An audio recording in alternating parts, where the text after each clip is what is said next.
Hello friends, स्वागत है आपका शर्मा कंपटीशन में।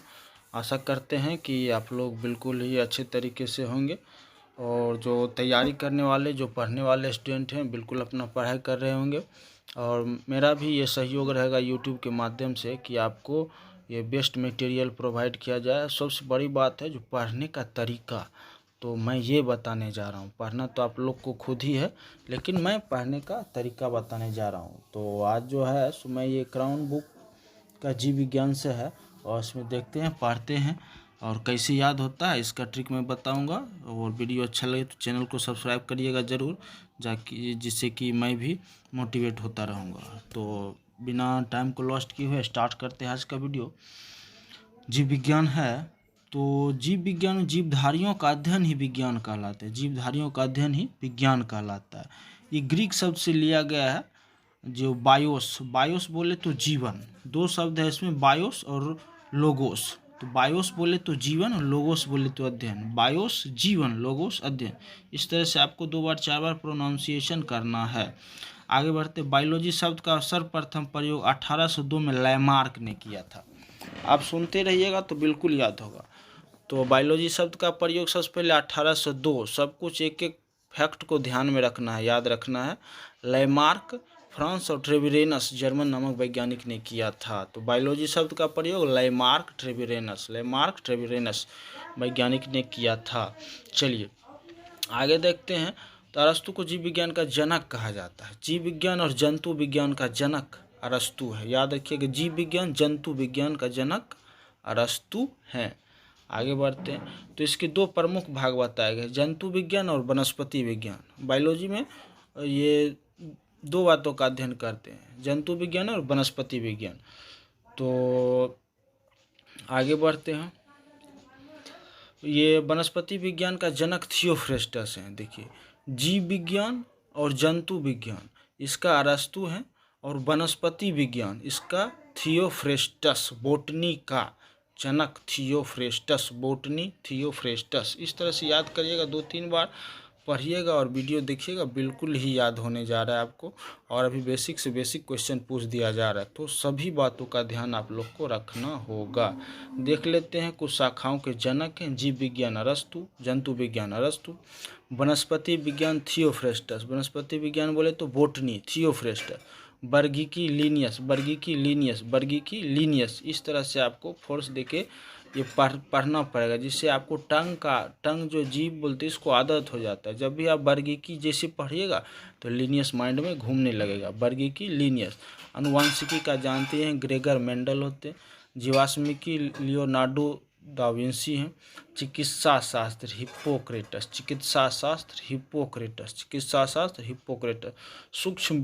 सूक्ष्म जीव विज्ञान लुई पास्चर। सूक्ष्म जीव विज्ञान लुई पास्चर। आधुनिक भ्रूण विज्ञान वॉन वेयर। तो जीवाणु विज्ञान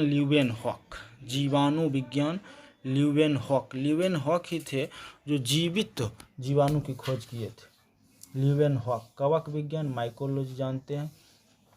प्रतिरक्षा विज्ञान एडवर्ड जेनर। कोशिका विज्ञान रॉबर्ट हुक। कोशिका हुक से संबंधित है। कोशिका की खोज भी रॉबर्ट हुक ने ही किया था। कोशिका विज्ञान रॉबर्ट हुक। भारतीय पारिस्थितिकी आर मिश्रा। भारतीय ब्रायोलॉजी RS कश्यप। तो ये सब इतना इम्पोर्टेंट नहीं है। भारतीय शैवाल विज्ञान MOA आयंगर। आगे बढ़ते हैं। ये जीव विज्ञान की प्रमुख शाखाएं, अनुवांशिकी जीव विज्ञान जो है सो जीवों के अनुवांशिकी लक्षणों की वंशानुगति अध्ययन। अनुवांशिकी जेनेटिक्स में क्या होता है, ये वंशानुगति का अध्ययन करते हैं, वंश का अध्ययन करते हैं। सुजेनिकी, देखिए यूगेनिक्स, इसको ध्यान रखिएगा। जेनेटिक्स तो सब याद कर लेते हैं, लेकिन अब इस तरह का क्वेश्चन ये डाल दिया जाता है, ऑप्शन में डाल देता है। सुजेनिकी, यूगेनिक्स अनुवांशिकी के आधार पर मानव जाति की आने वाली पीढ़ियों के सुधार का अध्ययन। अच्छा, चलिए, अनुवांशिकी के आधार पर मानव जाति के आने वाले पीढ़ियों के सुधार का अध्ययन है यूगेनिक्स। जननिकी, सुजननिकी, तो इसको बिल्कुल ही ध्यान में रखिएगा, बहुत ही इम्पोर्टेंट है। जीवाश्मिकी, ये पैलिएंटोलॉजी, जीवाश्म, पैलिएंटोलॉजी, यहाँ देखिए पैलिएंटोलॉजी जीवाश्म, पैलिएंटोलॉजी जीवाश्म, पैलिएंटोलॉजी जीवाश्म, जीवधारियों में जीवाश्मों का अध्ययन, जीवधारियों में जीवाश्मों का अध्ययन, पैलिएंटोलॉजी जीवाश्म का अध्ययन, पैलिएंटोलॉजी जीवाश्म का अध्ययन। आगे बढ़ते, क्रायोजेनिक्स, जीव शरीर पर शीत के प्रभाव का अध्ययन, जीव के शरीर पर शीत के प्रभाव का अध्ययन, जीव के शरीर पर शीत के प्रभाव का अध्ययन, क्रायोजेनिक्स, जीव के शरीर पर शीत के प्रभाव का अध्ययन। ये सब बिल्कुल इस तरह का पूछ दिया जाता है। हर्पेटोलॉजी, सरीसृपों का अध्ययन, हर्पेटोलॉजी सरीसृपों का अध्ययन, सरीसृप, हर्पेटोलॉजी, हर्पेटोलॉजी सरीसृपों का अध्ययन। पोमोलॉजी, फलों का अध्ययन, पोमोलॉजी, फलों का अध्ययन। इस तरह से को रिलेट करने से आपको बिल्कुल याद होगा। मेरा मेन मकसद जो है कि आप लोग को याद कराना, कैसे याद होता है, और मेरे पास एक्सपीरियंस है जो कि मैं शेयर कर रहा हूँ। आप बने रहिए इस चैनल पर, बिल्कुल ही आपको बेनिफिट होने जा रहा है, 100% बेनिफिट होगा। और ये जो एक क्राउन बुक का ही पहले दे रहा हूँ, तो इसमें कोई भी एग्जाम में बैठेगा तो 80 क्वेश्चन आपको लड़ेगा। फाइकोलॉजी, शैवालों का अध्ययन, माइकोलॉजी कवक का अध्ययन, फाइको शैवालों का अध्ययन, फाइकोलॉजी, लॉजी मतलब अध्ययन होता है, ध्यान रखिएगा, लॉजी मतलब अध्ययन होता है, शैवालों का अध्ययन। तो दोस्तों अगर वीडियो आपको अच्छा लगेगा, अच्छा तो बिल्कुल ही लगेगा, इसमें कोई शक नहीं है। चैनल को सब्सक्राइब और लाइक करते रहिएगा ठोक के। माइकोलॉजी कवकों का अध्ययन, सिल्वी कल्चर, वन विज्ञान, सिल्वी कल्चर, वन विज्ञान। सेरी, सेरी मतलब तो रेशम, सेरी रेशम, सेरी रेशम, सेरी रेशम, सेरी कल्चर, रेशम प्राप्त करने वाले कीट पालने का अध्ययन। अच्छा, सेरी कल्चर, रेशम प्राप्त करने वाले कीट पालने का अध्ययन, इसमें ध्यान देना है आपको। सेरी में रेशम कीट पालने का अध्ययन, सेरी कल्चर, रेशम कीट पालने का अध्ययन। रोग विज्ञान, पैथोलॉजी, रोग विज्ञान, पैथोलॉजी, रोग विज्ञान, पैथोलॉजी, रोग विज्ञान, रोगों की प्रकृति, कारण, लक्षणों का अध्ययन। ऑर्निथोलॉजी, पक्षी का अध्ययन, ऑर्निथो, उर्र, इससे कोरिलेट कर सकते, उर्निथोलॉजी, उर्र क्या उड़ेगा, पक्षी, उर्र, ऑर्निथोलॉजी पक्षियों का अध्ययन, उड़, इससे आपको माइंड में एक सेट हो जाता है। इस तरह से क्वेश्चन आपके माइंड में सेट हो जाए। ऑर्निथो तो पक्षियों का अध्ययन।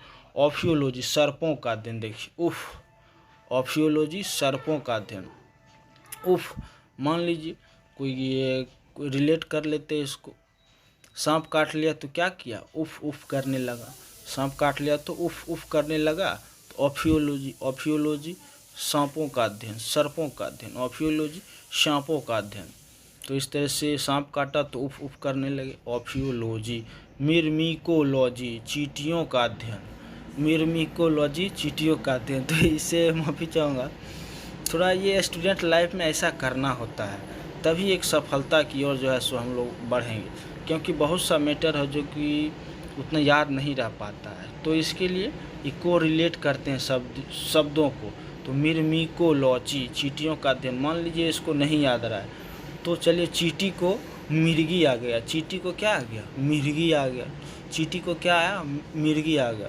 2-3 बार सुनिए, मेरा ये विश्वास है कि आप लोग को बिल्कुल याद रहेगा। आप जब एग्ज़ाम में बैठेंगे या लगातार आप, तो आपको बिल्कुल ही बेनिफिट होने जा रहा है, 100% बेनिफिट होगा और आप लोग पॉजिटिव हो जाइएगा। मिर्मिकोलॉजी, तो भाई क्या हुआ, चींटी को क्या हो गया, मिर्गी आ गया, चींटी को मिर्गी आ गया। आगे बढ़ते हैं, मधुमक्खी पालन, देखिए एपी कल्चर, मधुमक्खी पालन, एपी कल्चर।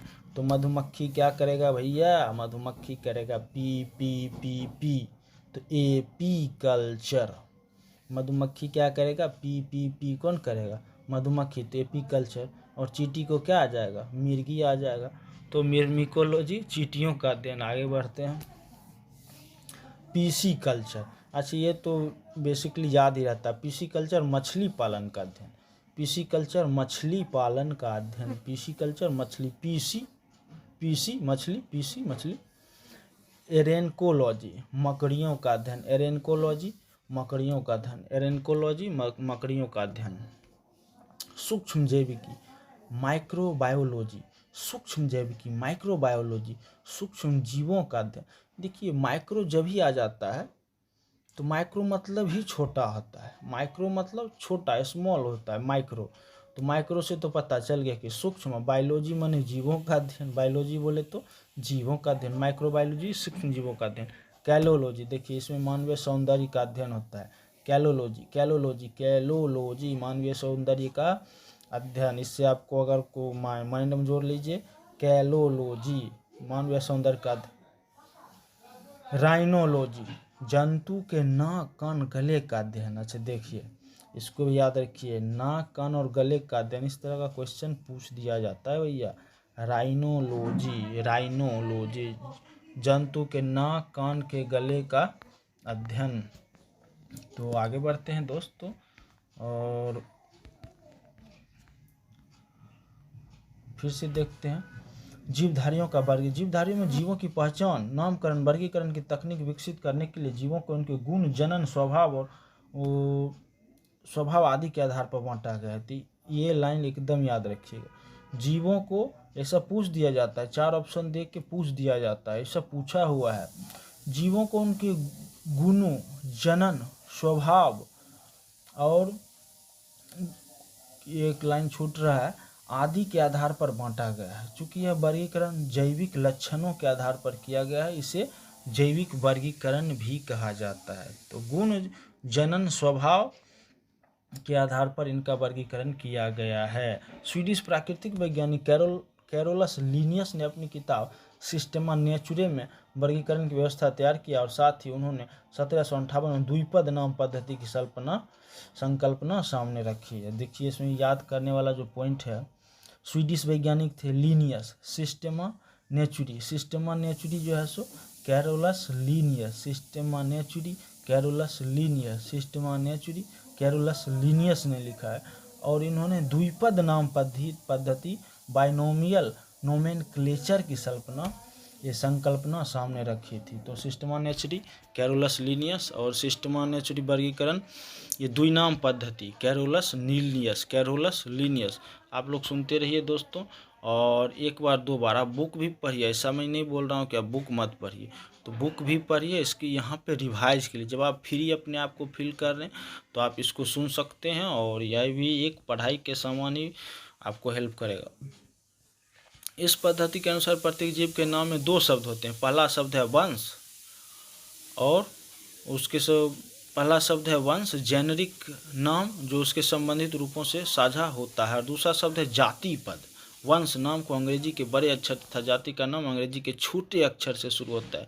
जैसे मनुष्य के लिए होमोसेपियंस, किसी जीव के वैज्ञानिक नाम में स्पीसीज के बाद उस व्यक्ति का नाम दिया जाता है जिससे सबसे पहले उसका नाम किसी विज्ञान जर्नल में प्रकाशित किया हो। जैसे करेला का वानस्पतिक नाम मोमोडिका चेरेंटिया, यह नाम अधूरा है, यदि इसके बाद लीन नहीं लगाया जाता तो करेला इस प्रकार लिखा जाएगा। तो इसका अभिप्राय है कि लिनियस ने सर्वप्रथम इस पौधे का विवरण प्रकाशित किया है। इसमें एक लाइन दोस्तों मैं चेक कर ले रहा हूँ, पहला शब्द वंश, याद रखिएगा ये क्वेश्चन पूछा गया है भैया। पहला शब्द जो है सो, जैसे ये मनुष्य के लिए होमोसेपियंस, तो होमो क्या है, ये वंश का नाम है, होमो वंश का, सेपियंस जाति, सेपियंस दूसरा शब्द जाति पद है। तो आप देख सकते हैं, तो पहला शब्द जो है सो वंश है और दूसरा शब्द जाति है, इसको एकदम ध्यान रखिएगा।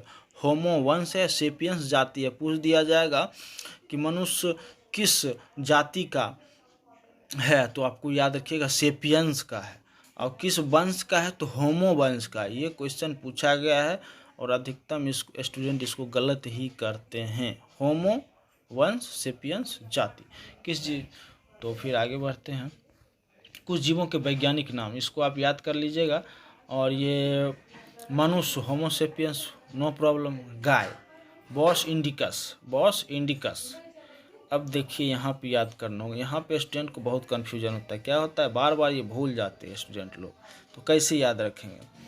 बॉस इंडिकस, तो बॉस तो जोड़ लीजिए कि गाय हमारी माता है, और ये बॉस भी है, गाय क्या है, बॉस है, गाय क्या है, बॉस है, बॉस इंडिकस गाय, बॉस इंडिकस इंडिका भी याद रखिएगा साथ में। बॉस गाय क्या है, बॉस गाय है हम लोग का बॉस। बिल्ली फेलिस डोमेस्टिका कुत्ता, कैनिस फैमिलियरिस। अच्छा चलिए पहले कुत्ता से जोड़ लेते हैं। फैमिली कौन, फैमिली हम लोग का फैमिली में के साथ कौन रहता है, कुत्ता। फैमिली के साथ कौन रहता है, कुत्ता। कुत्ता कैनिस फैमिलियरिस, कैनिस फैमिलियरिस।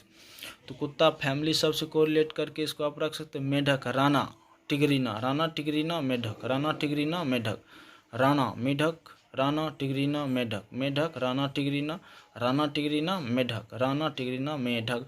जिससे आप ये 10 बार बोल लेते हैं तो जिससे आपका मेढक आएगा तो राना टिगरीना आपको माइंड में खटकने लगेगा भैया। फर्स्ट ऑप्शन आपका माइंड वहीं पे जाएगा और आप भी ऑप्शन ये मार के निकल लेना है। बिल्ली फेलिस डोमेस्टिका, डोमेस्टिका तो ये एक याद कर लेते हैं।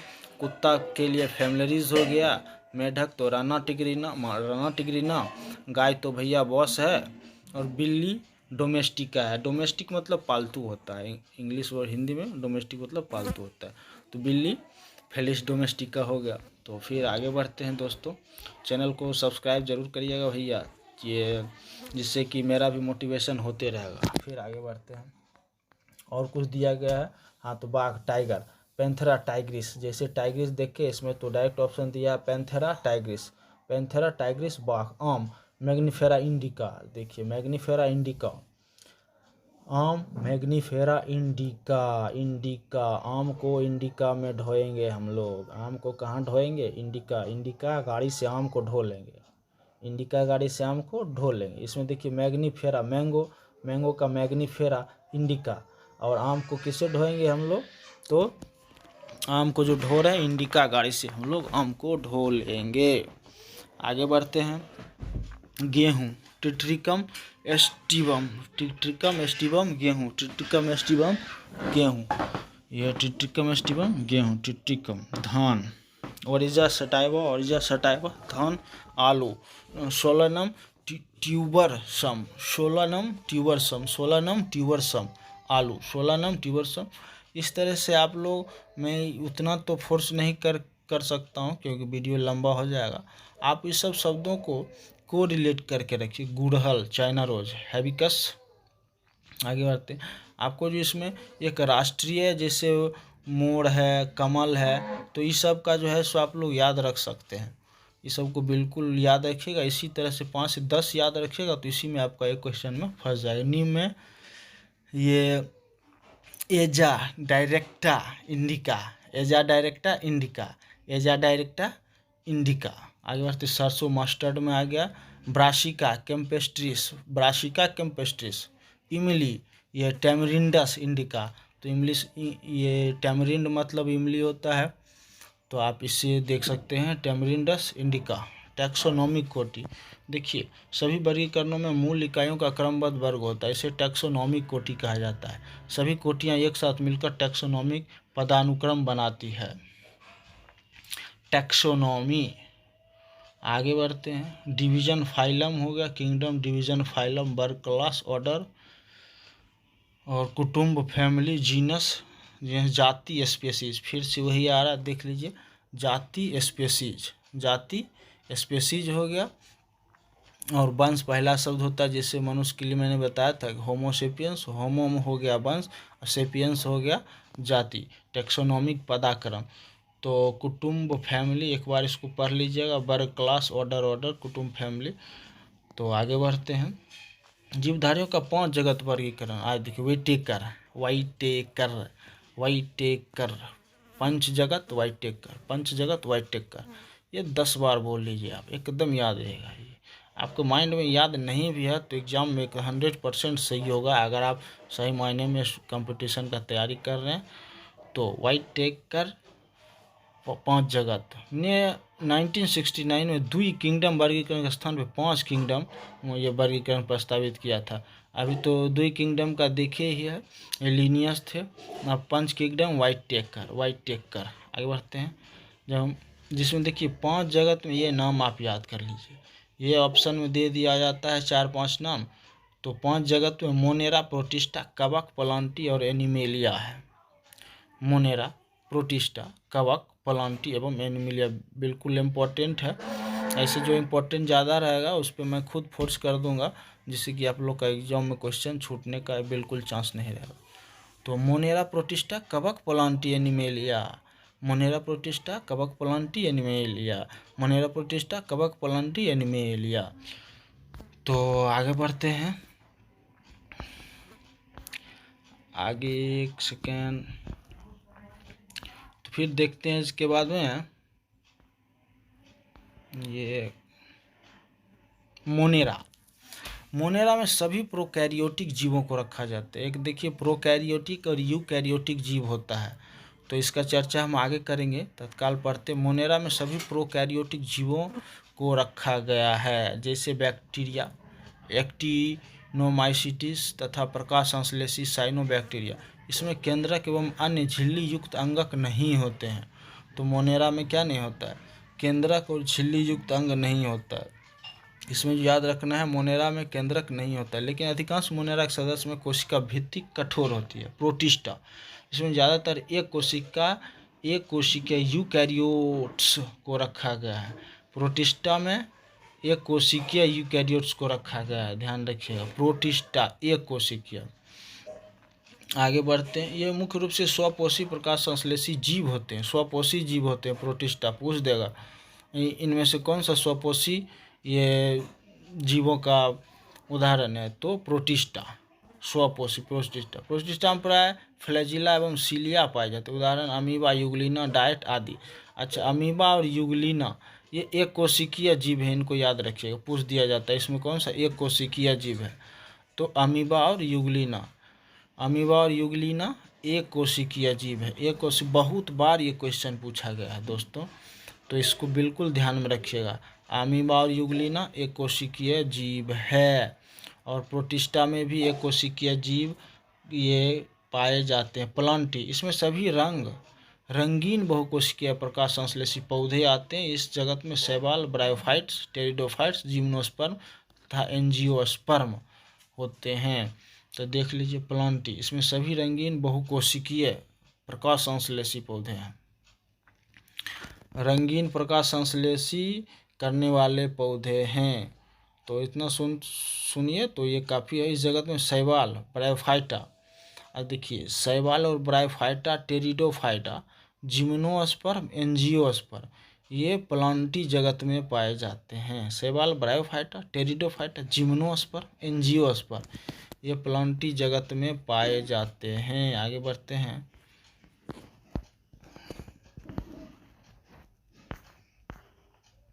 पुष्पीय पौधों का कवक, ये यूकैरियोटिक विषम पोषी हैं।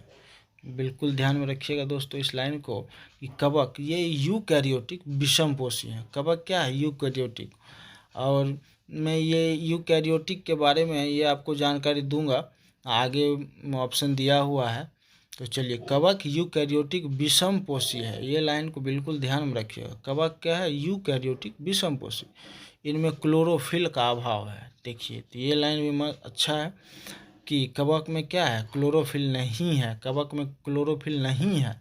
कवक एक कोशिकीय तथा बहुकोशिकीय दोनों होते हैं। अच्छा, कवक में देखिए ईस्ट एक कोशिकीय है, और मशरूम ये बहुकोशिकीय है। इनकी कोशिका भित्ति सेल्यूलोज की बनी ना होकर काइटिन का बनी होती है। दोस्तों, ये क्वेश्चन बहुत बार पूछा गया कि कवक का जो है सो कोशिका भित्ति काइटिन का होता है। कवक का कोशिका भित्ति काइटिन का होता है। कवक का कोशिका भित्ति काइटिन, कवक काइटिन, कवक काइटिन, कवक काइटिन, ये बिल्कुल ध्यान रखिएगा। कुछ कवक सहजीवी के रूप में शैवाल से मिलकर लाइकेन बनाते हैं, ये भी इम्पोर्टेंट है। देखिए कि लाइकेन कब बनेगा, पूछ दिया जाता है कि लाइकेन है, तो लाइकेन सहजीवी बनते, दो जीव एक साथ रहते हैं, सहजीवी, दोनों एक ही साथ मिलकर अपना जिंदगी का गुजारा करते हैं। कौन कौन जिंदगी का गुजारा करते हैं, तो कवक और शैवाल दोनों मिलकर एक ही साथ रहते हैं, और जो मिल के रहते हैं उसको लाइकेन बोलते हैं। तो बिल्कुल ध्यान रखिएगा, मैं ऐसा करता हूँ कि ये सुनने से आपको याद ज़रूर होगा, इसीलिए मैं ये यूट्यूब प्लेटफॉर्म पर आया हूँ, और जिससे कि आप लोग को बहुत ही आसान और सरल शब्द में मैं इसको बताऊंगा, और आप लोग को बेनिफिट मिलेगा। चैनल को सब्सक्राइब जरूर करिएगा दोस्तों।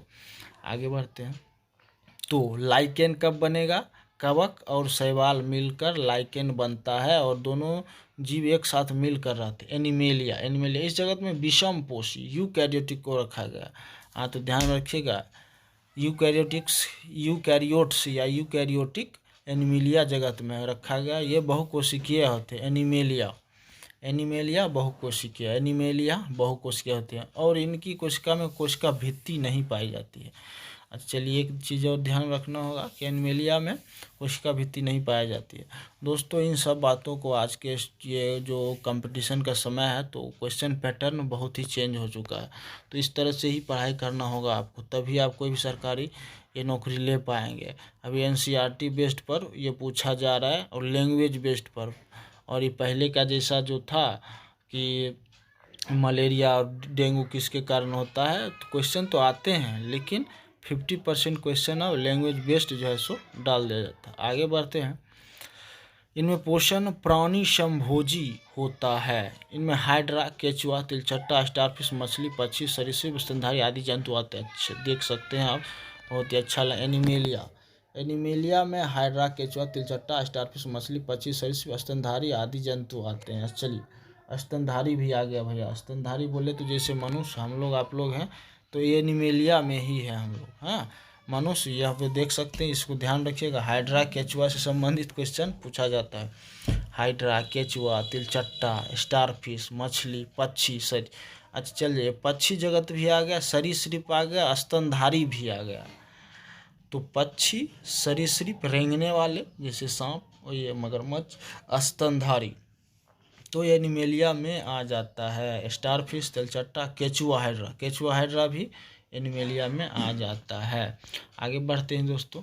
सूक्ष्म जीव, माइक्रो ऑर्गेनिज्म पढ़ते हैं। सूक्ष्म जीव वे जीव हैं जिन्हें खुली आंखों से नहीं देखा जा सकता, इन्हें सूक्ष्मदर्शी माइक्रोस्कोप से देखा जाता है। ध्यान रखिएगा, सूक्ष्म जीव को माइक्रोस्कोप, जब भी शब्द का चर्चा आता है तो छोटा हो जाता है। माइक्रो बोले तो छोटा, तो सूक्ष्म जीव को माइक्रोस्कोप से। तो कुछ प्रमुख सूक्ष्म जीव को विवरण इस प्रकार। विषाणु की खोज D.I. आइवेनोव्स्की ने रोगग्रस्त तंबाकू के पौधे में की और इस विषाणु का नाम टोबैको मोजैक वायरस रखा गया। तो याद रखिएगा, D.I. आइवेनोव्स्की ने विषाणु की खोज की और किस तंबाकू पौधे पे, रोगग्रस्त तंबाकू पौधे पर विषाणु टोबैको मोजैक वायरस रखा। W.M. स्टेनले ने वायरस को रवेदार के रूप में प्राप्त किया। आगे संरचना, वायरस जीवाणु से भी छोटे होते हैं। अच्छी बात है भैया।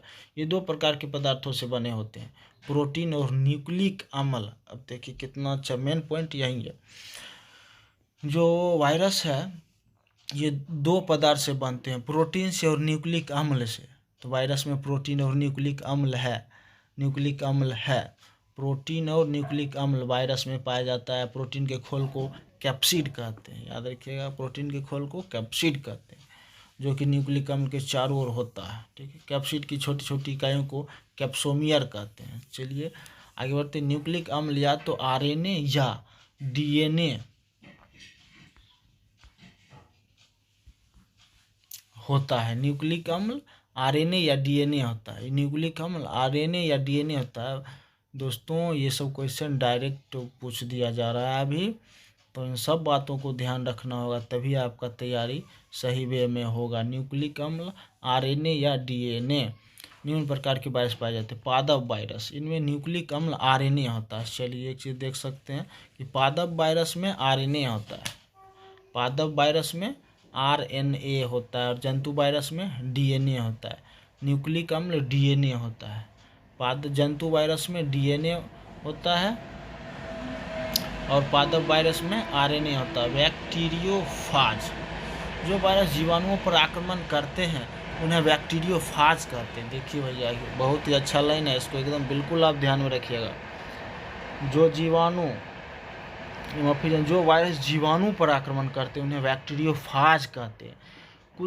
कोई आज के समय में क्वेश्चन 20 से 25 क्वेश्चन जो डिफिकल्ट डाला जाता है, ये इसी तरह का क्वेश्चन होता है और इस तरह का क्वेश्चन को आपको बिल्कुल ध्यान में रखना होगा, तभी आपका 80, 85 और जो नंबर आता है 90, 80, तो स्टूडेंट जो है ये सब टॉपिक को भी कवर रखते हैं, याद रखते हैं, तो उनका बिल्कुल नंबर अच्छा आना जा रहा है। इनमें से न्यूक्लिक अम्ल DNA होता है जो कि डबल स्ट्रैंड होता है। तो जो वायरस जीवाणु पर आक्रमण करते हैं उन्हें बैक्टीरियोफाज कहते हैं, विरियॉन। एक संपूर्ण विषाणुवीय कण जो संक्रमण फैलाने में सक्षम है उसे विरियॉन कहते हैं। इसको भी ध्यान रखिएगा दोस्तों, 2 बार सुनिएगा 3 बार तो ये बिल्कुल याद रहेगा। एक संपूर्ण विषाणुवीय कण जो संक्रमण फैलाने में सक्षम है उसे विरियॉन कहते हैं। जो संक्रमण फैलाने में सक्षम है उसे विरियॉन कहते हैं। विषाणु की प्रकृति, अच्छा देखिए, वायरस में निर्जीव एवं सजीव दोनों के गुण पाए जाते हैं। तो याद रखिए विषाणु में सजीव और निर्जीव दोनों के गुण पाए जाते हैं। बहुत बार ये क्वेश्चन पूछा गया है। विषाणु का प्रकृति कैसा होता है? निर्जीव और सजीव दोनों का। निर्जीव के गुण, वायरस स्वयं वृद्धि नहीं कर सकते हैं, वे केवल जीवित परपोषी की कोशिका में ही अपना गुणन करने में सक्षम है। वायरस स्वयं वृद्धि नहीं कर सकते, वे केवल जीवित परपोषी की कोशिकाओं में ही अपना गुणन करने में सक्षम है। जैसे अभी आपने कोरोना वायरस देखा, तो ये जो है सो ये परपोषी की कोशिकाओं में अपना गुणन करने में, ये अपने आप में गुणन कर लेते हैं। तो आगे बढ़ते हैं दोस्तों। वायरस को क्रिस्टल के रूप में प्राप्त किया जाता है, ये इंपॉर्टेंट लाइन है, बिल्कुल ये इंपॉर्टेंट लाइन है कि वायरस क्रिस्टल के रूप में प्राप्त किया जाता है। ये क्वेश्चन बहुत बार पूछा गया। वायरस को क्रिस्टल के रूप में प्राप्त किया जाता है। कोशिका के बाहर वायरस में शोषण एवं अन्य उपापचय क्रियाएं नहीं होती है। कोशिका के बाहर वायरस में शोषण एवं अन्य उपापचय क्रियाएं नहीं होती। देखिए दोस्तों, इन शब्दों को ये ध्यान से समझिएगा। जब वायरस बाहर में है तो उसका शोषण अन्य उपापचय क्रियाएं नहीं होते, उसमें शोषण नहीं होता है। लेकिन जैसे ही वो कोई जीव में चला जाता है या कोशिका में ही मेनली घुस जाता है, ब्लड में चला जाता है, तो वहाँ उसका शोषण चालू हो जाता है और वहाँ पे वो गुणन करने लगता है। सजीव के गुण, वायरस जनन कर सकते हैं एवं उनमें उत्परिवर्तन की क्षमता होती है। ये संवेदनशील होते हैं और उन पर ताप, पराबैंगनी किरणें आदि का प्रभाव पड़ता है। विषाणु पोषी कोशिकाओं को नष्ट कर देते हैं, नष्ट कर देते हैं। जैसे तो क्या करता है विषाणु, जब शरीर में आ जाता है, जो कोशिका है हमारे शरीर में, तो हमारा शरीर तो पूरा कोशिकाओं से ही बना हुआ है, तो वो क्या करते हैं, कोशिका को नष्ट करते हैं। विरोइड्स, अमेरिकी वैज्ञानिक टीओ डाइमर ने सर्वप्रथम विरोइड्स की खोज की थी। ये गोलाकार एक स्टैंड आरएनए के बने होते हैं, तो इसको ध्यान में रख सकते हैं। विरोइड्स आरएनए के बने होते हैं और अमेरिकी वैज्ञानिक खोज की, जिनमें प्रोटीन का खोल नहीं होता है। ये विषाणु से भी सूक्ष्म होते हैं। वायरॉइड्स करिए, वायरॉइड्स। आप इसमें एक चीज़ देखिएगा कि वायरस के बाद अब क्या पढ़ रहे हैं, वायरॉइड्स। अगर आप सुनते हैं तो मेरा 100% गारंटी है दोस्तों कि आपको याद रहेगा। इसलिए चैनल को लाइक सब्सक्राइब बिल्कुल आप कर ही लो। और यहाँ पे बेस्ट मटेरियल प्रोवाइड किया जाएगा। मेरे पास सुविधाओं का अभाव है, लेकिन आप बिल्कुल इसको सुनिए और सुनकर 100% याद होगा। तो आप सब्सक्राइब चैनल को बिल्कुल करते रहिए। वायरस के बाद वायरॉइड्स भी पढ़ें, ये ऑप्शन एक डाल दिया जाता। आपने तो याद आएगा, कभी तो पढ़ा ही नहीं है भैया। तो वायरस, जीवाणु, वायरस के बाद वायरॉइड्स, जिनमें क्या होता है, क्या आरएनए के बने होते हैं, जिनमें प्रोटीन का खोल नहीं होता। ये विषाणु से भी सूक्ष्म होते हैं। रोग, एस्टिस एक्जी इतना इम्पोर्टेंट नहीं है। नारियल के पेड़ का कंडाग रोग, प्रियन केवल प्रोटीन के बने होते हैं और इनमें न्यूक्लिक अम्ल नहीं पाया जाता है। इसकी खोज एवं नामकरण स्टेनले प्रूसी ने की थी। प्रियन, इस तरह का क्वेश्चन आप ध्यान में रखिएगा एक बार। आगे बढ़ते हैं। क्रूड सल्फेट जैकब, यह मनुष्य के तंत्रिका तंत्र का रोग है जिसमें याददाश्त की कमी या पागलपन एवं पेशी अनियंत्रण हो जाता है और अंतर रोगी की मृत्यु हो जाती है। CJD एक वंशागत रोग है, लेकिन यह शल्य क्रिया द्वारा एक मानव से दूसरे में प्रसारित होता है। जो इम्पोर्टेंट होगा मैं वहाँ पे ही फोर्स करूँगा। मैड गाय बीमारी, या ये प्रियन के कारण होता है, मैड गाय बीमारी। चलिए ठीक है। स्क्रेपी रोग, बकरियों और भेड़ों की मस्तिष्क कोशिकाओं का अपहास होता है, स्क्रेपी। आगे बढ़ते हैं दोस्तों। चलिए आ रहा है, एक सेकेंड भैया। जीवाणु का सर्वप्रथम एंटनी वॉन लीवेनहॉक ने 1675 में देखा था और उसे जंतुक नाम दिया। तो जंतुक नाम दिया किसका, जीवाणु का। कौन खोजा, लीवेनहॉक ने। बैक्टीरिया शब्द का प्रयोग एहरेनबर्ग ने किया था। यहाँ पे दोस्तों आपको ध्यान रखना होगा, जीवाणु की खोज लीवेनहॉक 1675 में है। आगे बढ़ते हैं। लेकिन ये है कि बैक्टीरिया शब्द का प्रयोग एहरेन वर्ग ने किया था। इसको आपको ध्यान रखना है। बैक्टीरिया शब्द का प्रयोग एहरेन वर्ग ने किया था। बैक्टीरिया शब्द का प्रयोग एहरेन वर्ग ने किया था। चलिए, लुई पास्चर और कोच ने यह बताया कि जीवाणुओं से रोग होता है। तो ये बिल्कुल आप ध्यान रखिएगा भैया, जीवाणुओं से रोग होता है। जीवाणु के अध्ययन को जीवाणु विज्ञान बैक्टीरियोलॉजी कहते हैं। बैक्टीरियोलॉजी। लीवेनहॉक को जीवाणु विज्ञान का जनक कहा जाता है। लीवेनहॉक जीवाणु विज्ञान का जनक। लीवेनहॉक जीवाणु विज्ञान का जनक लीवेनहॉक। जीवाणु के प्रमुख लक्षण, यह प्रोकैरियोटिक कोशिका होती है। जीवाणु क्या होता है? प्रोकैरियोटिक कोशिका होता है। इसमें पेप्टिडोग्लाइकन की बनी दृढ़ कोशिका भित्ति पाई जाती है जो कि श्लेष्मक से घिरी रहती है। तो भैया जीवाणु में भी कोशिका भित्ति पाई जाती है। इनमें 70 एस राइबोसोम स्वतंत्र रूप से पाए जाते हैं। देखिए दोस्तों, तो जीवाणु में 70 एस राइबोसोम स्वतंत्र रूप से पाए जाते हैं। अभी बिहार दरोगा पीटी में ये क्वेश्चन इस तरह का आया था और बहुत से स्टूडेंट उसको गलत मार के आ गए। तो ये सभी ध्यान देना है। इनमें 70 एस राइबोसोम स्वतंत्र रूप से पाए जाते हैं। किसमें? जीवाणु में 70 एस। जीवाणु में 70 एस। इतना भी आप जीवाणु 70 एस ध्यान में रखिएगा तो ये एग्जाम में सही हो जाएगा। जिन जीवाणुओं में क्लोरोफिल पाया जाता है वे प्रकाश संश्लेषी या परपोषी होते हैं। दोस्तों इन लाइन को भी आप ध्यान रखिएगा। आगे बढ़ते हैं। जीवाणु के रूप। जीवाणु के अनेक रूप होते हैं। कोकाई, गोल, इनमें भी अनेक प्रकार के होते हैं। माइक्रोकोक्स, विलग जीवाणु। तो दोस्तों इतना डीपली तो नहीं जाएगा, पूछने का तो पूछ सकता है, लेकिन हम आगे बढ़ते हैं। ये बने रहिएगा मेरे साथ और चैनल को लाइक सब्सक्राइब तो भाई ज़रूर करिएगा, क्योंकि मैं आपके लिए ये मेहनत करने जा रहा हूँ और ओरिजिनल मटेरियल प्रोवाइड करने जा रहा हूँ, जो कि टीचर तो बहुत हैं। एक स्टूडेंट के लाइफ में कैसा प्रिपरेशन होता है इसको मैं शेयर करूँगा और आप पढ़िए, बिल्कुल रिजल्ट होगा। सुनते रहिए 100%। डिप्लोकोकस जोड़े के रूप में, स्ट्रेप्टोकोकस जंजीर के रूप में। आगे बढ़ते हैं। सार, मिशीना, घनाकृति समूह बनाए जाने वाले, इन सब जीवाणु का प्रकार है। वैसिलस डंडाकार से स्पाइरेला सर्पिल। तो मैं आगे बढ़ता हूँ। जीवाणु के आर्थिक महत्व। जीवाणु प्रत्येक जीव के लिए लाभदायक एवं हानिकारक दोनों ही हैं, याद रखिएगा दोस्तों। नाइट्रोजन निर्धारण। जीवाणु नाइट्रोजन को स्थिर रूप में बनाए रखते हैं, जैसे भूमि में एजेक्टोबैक्टर और क्लोस्ट्रीडियम तथा ल्यूमिनेसी कुल के पौधे में राइजोबियम पाया जाता है। भैया देख लीजिए, यहाँ से 2-3 क्वेश्चन बन रहा है।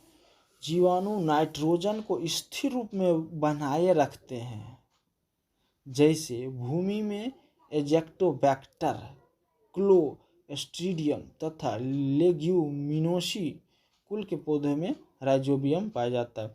हाँ तो भैया देख लीजिए, भूमि में एजोबैक्टर, क्लोस्ट्रीडियम तथा लेग्यूमिनोसी कुल के पौधे में राइजोबियम। जैसे आप लोग पढ़ते होंगे कि दलहन पेड़ में जो है सो नाइट्रोजन का स्थिरीकरण जो है सो ऑटोमेटिक हो जाता है, और नाइट्रोजन के लिए हम लोग यूरिया खेत में देते हैं। ये नाइट्रोजन, डायरेक्ट नाइट्रोजन मिलता है यूरिया से।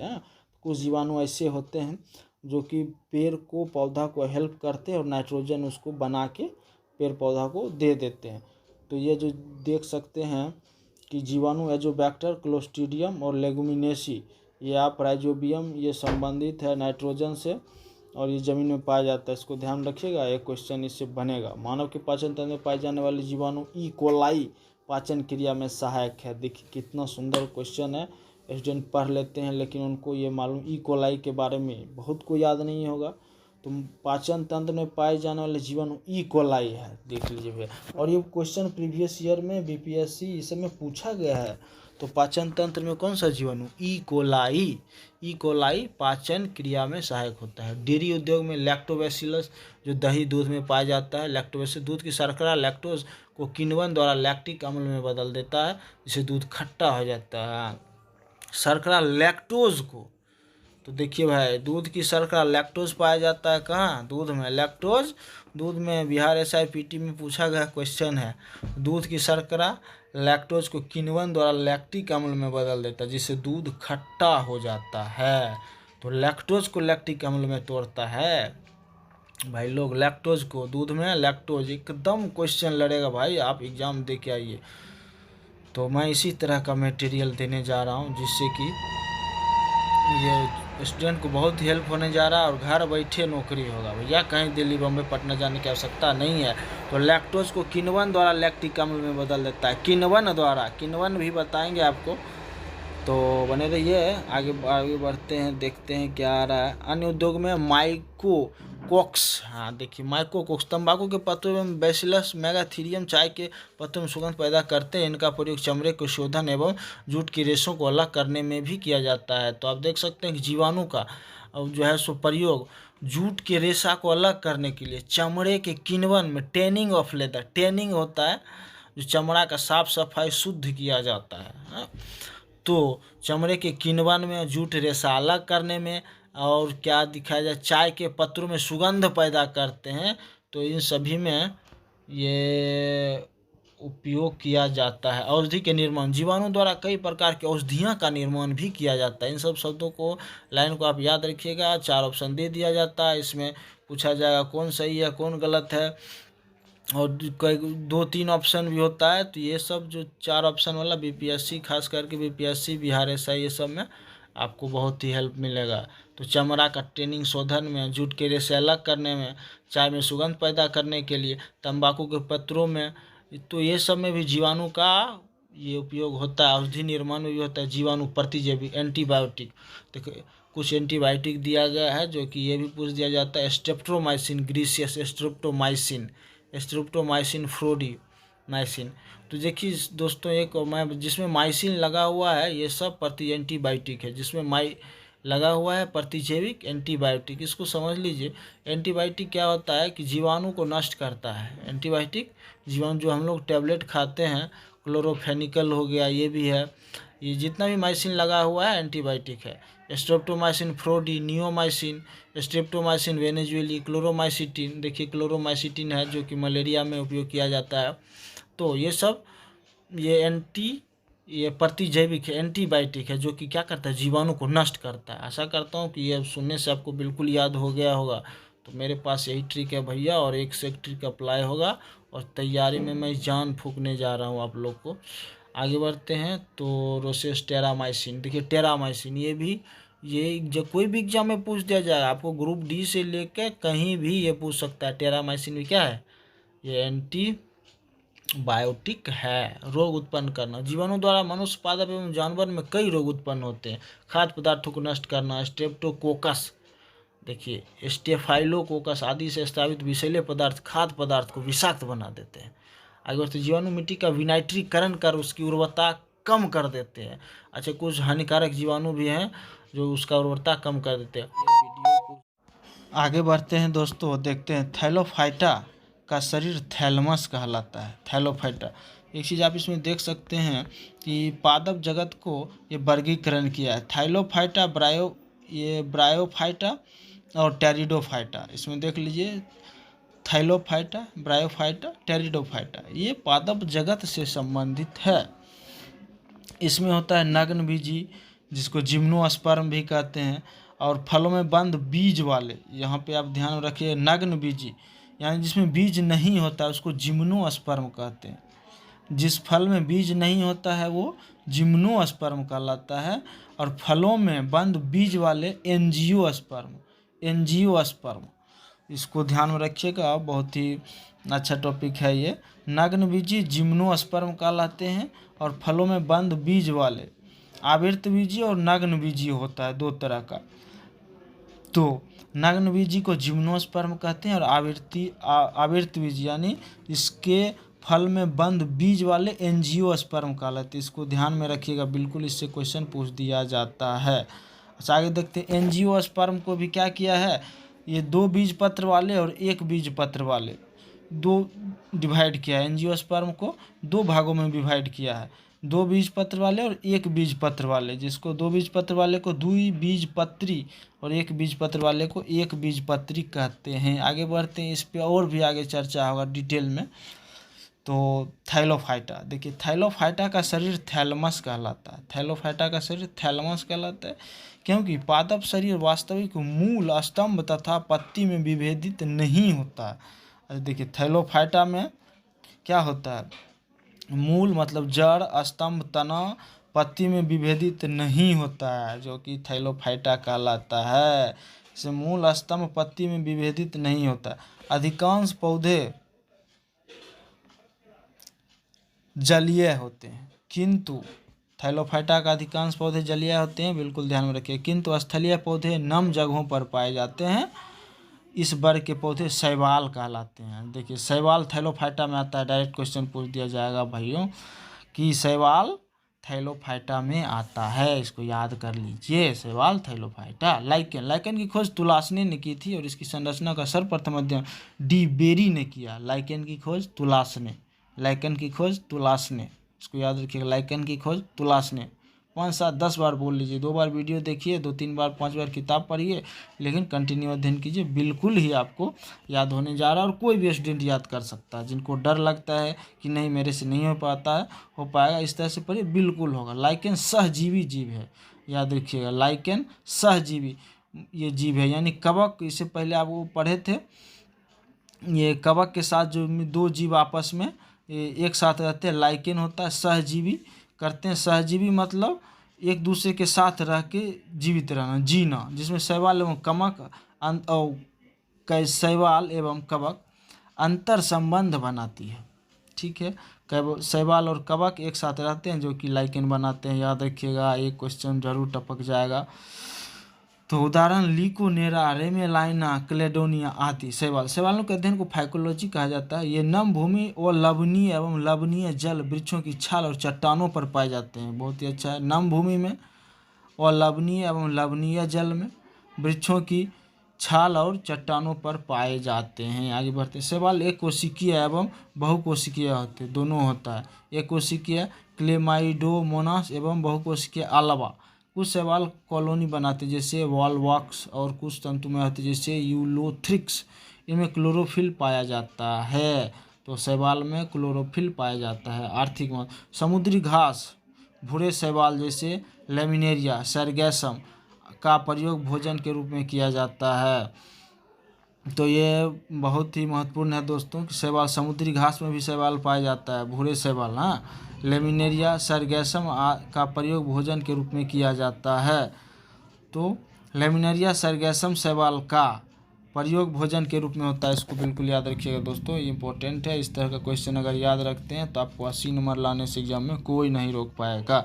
भूरे शैवाल की कोशिका भित्ति से प्राप्त एल्जिन का प्रयोग रबर उद्योग में होता है। बिल्कुल इंपॉर्टेंट है, देख सकते हैं कि एल्जिन रबर उद्योग में भूरे शैवाल एल्जिन, रबर उद्योग में भूरे शैवाल एल्जिन, रबर उद्योग में भूरे शैवाल एल्जिन। लेमिनेरिया से आयोडीन प्राप्त किया जाता है। ये सब प्रीवियस ईयर में पूछा गया है। लेमिनेरिया से आयोडीन किससे प्राप्त होता है? लेमिनेरिया से आयोडीन, लेमिनेरिया, आयोडीन लेमिनेरिया। अगर लाल शैवाल जैसे ग्रेसिलेरिया जेलिडियम से निकाला जाता है और इनका प्रयोग बेकरी, मिठाई, दंत मंजन निर्माण, कृत्रिम वृद्धि माध्यम में होता है। दोस्तों एक इसको याद कर लीजिएगा, ग्रुप डी एनटीपीसी के लिए और कोई भी एग्जाम के लिए इम्पोर्टेंट है, क्वेश्चन बनता है। फिर से देखते हैं, अगर लाल शैवाल जैसे ग्रेसिलेरिया जेलिडियम से निकाला जाता है और इनका प्रयोग बेकरी, मिठाई में।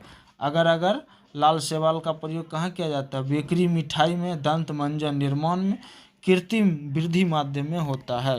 क्लोरेला का प्रयोग भोजन के रूप में किया जाता है। सिंडेस्मस का प्रयोग सिंगल सेल प्रोटीन के रूप में किया जाता है। क्लोरेला का प्रयोग ये भोजन के लिए होता है। अंतरिक्ष यात्री जो रहते हैं अंतरिक्ष में बहुत दिनों तक, वे सब भी जो है सो ये क्लोरेला का ही प्रयोग करते हैं। आगे बढ़ते हैं दोस्तों, देखते हैं जी। क्लोरेला का उपयोग अंतरिक्ष अनुसंधान में किया जाता है। अंतरिक्ष अनुसंधान, अंतरिक्ष यात्री जो जाते हैं वो क्लोरेला का ही भोजन के रूप में ये घास टाइप का उगाते हैं और इसको खाते हैं अंदर में। इस वर्ग के पौधे को ब्रायोफाइटा, देखिए बहुत इंपॉर्टेंट है ब्रायोफाइटा। इस वर्ग के पौधे को पादप वर्ग के उभयचर कहते हैं। डायरेक्ट क्वेश्चन पूछा गया है ये सब। पादप वर्ग का उभयचर ब्रायोफाइटा, उभयचर ब्रायोफाइटा। पादप जगत का उभयचर ब्रायोफाइटा, एकदम याद कर लिए, एकदम याद होना चाहिए। वैसे तो मैंने 4 बार बोल दिया, हम याद रहेगा, क्योंकि पौधे जमीन पर पाए जाते हैं और निषेचन के लिए पानी आवश्यक होता है। इसमें पादप शरीर के एक भाग से दूसरे भाग तक जल और अन्य वस्तुओं के संवहन के लिए विशिष्ट ऊतक जैसे जाइलम और फ्लोएम नहीं पाए जाते। देखिए, तो ब्रायोफाइटा में जाइलम और फ्लोएम नहीं पाया जाता है। ब्रायोफाइटा में जाइलम और फ्लोएम नहीं पाया जाता है। ब्रायोफाइटा का पौधा तना एवं पत्तों जैसी संरचना में बटा होता है। इनमें असली जड़ों के स्थान पर मूलांग पाए जाते हैं। मॉस, प्यूनेरिया, मार्केसिया, लिवरबट, हॉर्नबट, स्फेगनम आदि। आगे बढ़ते हैं। स्फेगनम में जल अवशोषण एवं उसके संग्रहण करने की क्षमता के कारण इनका प्रयोग नर्सरी में पैकिंग मटेरियल के रूप में किया जाता है। स्फेगनम नर्सरी में पैकिंग मटेरियल स्फेगनम। मॉस पादप अनुक्रम में महत्वपूर्ण भूमिका निभाते हैं। इनका प्रयोग ईंधन के रूप में भी होता है। ध्यान रखिएगा। टेरिडोफाइटा वर्ग के पौधे का शरीर जड़, तना तथा पत्ती में बटा होता है। तो दोस्तों, हमारे आसपास जो हम लोग ये पेड़ पौधा देखते हैं जिसमें कि जड़, तना और पत्ती होता है, ये टेरिडोफाइटा वर्ग में आते हैं। टेरिडोफाइटा वर्ग यानी आसपास में जो पेड़ पौधा हम लोग को दिख रहा है, मेनली आम, शीशम, बबूल, कटहल, तो ये सब टेरिडोफाइटा वर्ग में आते हैं। इनमें संबंधतक जाइलम, फ्लोएम पाए जाते हैं। इस वर्ग के तो जाइलम जो जल को जो है सो पूरा पौधा में पहुंचाता है, जाइलम के माध्यम से होता है। फ्लोएम के माध्यम से इसके खनिज लवण पहुंचाए जाते हैं, यानी खाना। सीधा समझिए, जाइलम में जल पहुंचाया जाता है, फ्लोएम में फल, लेकिन ये खाना पहुंचाया जाता है पूरे पौधा में, लेकिन खाना को यहाँ पे खनिज लवण बोल सकते हैं।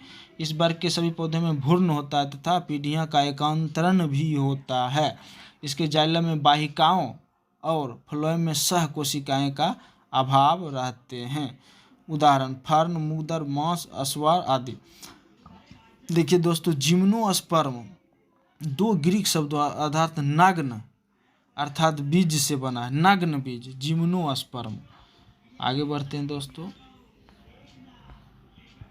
इसलिए इन्हें नग्न बीजी पौधे भी कहा जाता है। ये पौधे बहुवर्षीय, सदाबहार तथा काष्ठीय होते हैं। इसको नग्न बीजी यानी जिसमें बीज नहीं पाया जाता है। नग्न बीजी जिम्नोस्पर्म, ये इंग्लिश वर्ड भी याद रखिएगा, कभी कभी ऑप्शन में ये इंग्लिश वर्ड ही डाल देता है। जिम्नोस्पर्म नग्न बीजी, जिसमें बीज नहीं पाए जाते हैं। ये सदाबहार और काष्ठीय होते हैं। ये लाइन को भी ध्यान में रखिएगा। इनका सामान्य पौधा बीजाणुदिबद्ध अवस्था का होता है।